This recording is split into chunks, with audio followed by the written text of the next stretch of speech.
అసలు నిన్ను గుర్తుపట్టలేదు తెలుసా? పోన్లే అమ్మా, ఇద్దరం కలిసి ఓ అడుగు ముందుకు వేశాం.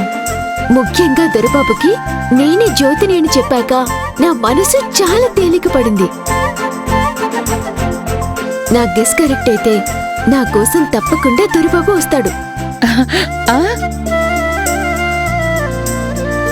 రాజీ వస్తే మీ ఇద్దరినీ ఏకాంతంగా ఉంచటం మంచిది.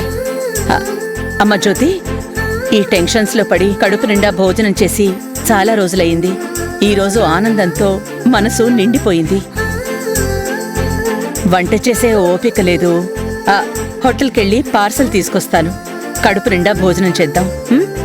సరే అమ్మా.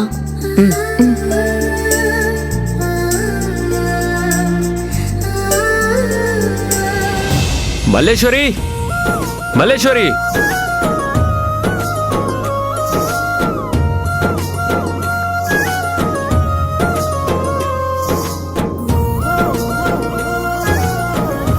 నేను మీకు మల్లేశ్వరినేనా దొరబాబు?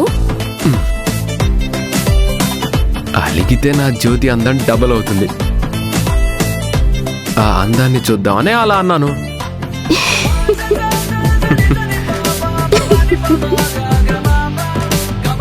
నువ్వు నా జ్యోతివి, నా ప్రాణానివి,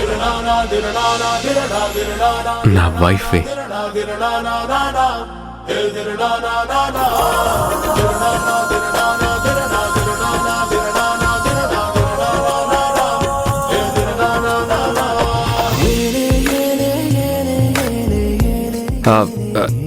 జ్యోతి, నీకక్కడ స్వీట్ తినిపించలేదు కదా? ఇదిగో.